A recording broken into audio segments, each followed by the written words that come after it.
ভাবি আপনাকে দেখতে না পিচি পিচি লাগতেছে। আরে কি বলেন, আমার 3টা বাচ্চাও আছে। বলেন কি, তাই নাকি? তা ওদের বয়স কত? একটা 2 বছর, একটা 2.5 বছর, একটা 3 বছর।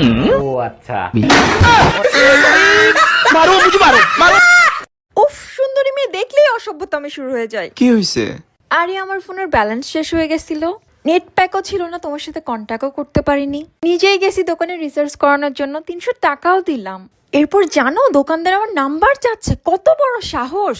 জানে আমি সুন্দরী, আমার নাম্বার চাচ্ছে। কত বড় সাহস! तू समझा?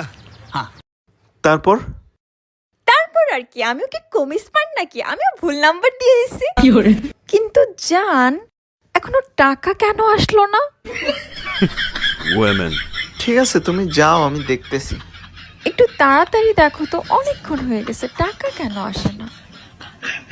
হ্যালো, কোথায় আছেন? আমি অন দা ওয়ে। কোথায়? On the way. হ্যাঁ? On the way, on the way. On the way কোথায়? শোনো, অন দা ওয়ে কোথায়? সব দেশের উন্নতি হইলো, আমাদের ফকিরের দেশ ফকিরই রয়ে গেল। তোমার মাথা মোথা ঠিক আছে? আমাদের দেশের কত উন্নতি হয়েছে তুমি দেখতে পাও না? চোখের ডাক্তার দেখাও। হ, একটা উন্নতি হইছে, আগে একদম মানুষ বাইরে আর এখন আগে ঘরে। আরে না, আগে হাঁকতে যাই তো বিড়ি নিয়ে, এখন যায় সবাই ফোন নিয়ে। জানো মায়া, কাল রাতে স্বপ্ন দেখি আমাদের ফুটফুটে একটা সুন্দর ছেলে হয়েছে। তাই নাকি? আর যদি আমাদের মেয়ে হয় তাইলে তোমার কোনো সমস্যা আছে? কোনো সমস্যা নাই, তবে ছেলে হলে কাঁধে কাঁধ মিলিয়ে চলবো, ব্যাপারটা আলাদা না? ঠিক বলেছ, ঠিক বলেছ। কাঁঠাল গাছের আঠা, তোমার একটা ছেলে হবে তোমার মতো পাঠা। সকালবেলা ঘুম থেকে উঠেই পেপার নিয়ে বসে থাকো, এখন কি পেপারের যুগ আছে? শোনো, মোবাইলে যে সংবাদ পাওয়া যায় না সেই সংবাদ শুধুমাত্র পেপারেই পাওয়া যায়। তাই নাকি? তা কি এমন নিউজ তুমি পড়ো যেটা শুধু পেপারেই পাওয়া যায়? গার্লফ্রেন্ডের সাথে দেখা করতে গিয়ে বয়ফ্রেন্ড হাতে নাতে ধরা খাইছে।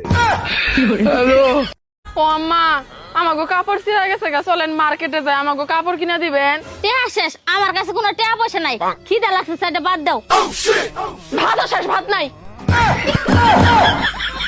সত্যি করে বলেন তো, আপনি কি ডাক্তার নাকি হাতুড়ে ডাক্তার? আরে অরুণ সাহেব, এত রাগ করছেন কেন? কি হয়েছে আমারে খুলে বলেন। পোকায় খাইছে উপরের দাঁত, আপনি নিচের দাঁত তুলে ফেলাইছেন কেন? পোকায় নিচের দাঁতে দাঁড়ায় উপরের দাঁত খাচ্ছিল, এখন আর দাঁড়াতেও পারবে না, খাইতেও পারবে না।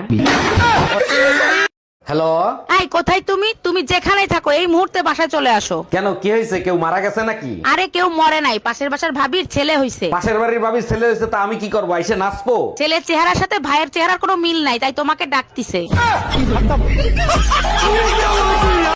টুম্পা, শীতের সিজন আসছে, পিঠা বানায় খাওয়াবো না? অবশ্যই খাওয়াবো, চালের গুঁড়ো কিনে নিয়ে এসো। জানো, আমাদের নানি দাদিরা ঢেকিতে চাল কুটে পিঠা বানাতো, তুমি পারো না? তোমার নানি দাদির থেকে ভালো কুটতে পারি। আরে তাই নাকি? তাহলে কুটে দেখাও। পরে তো আবার বলবা পুরুষ নির্যাতন করি।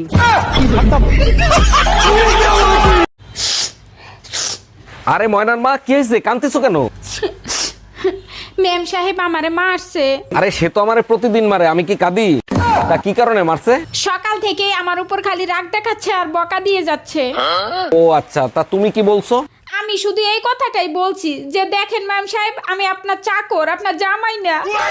এই কথাটার পরে আমারে কি মাইরটাই না দিছে।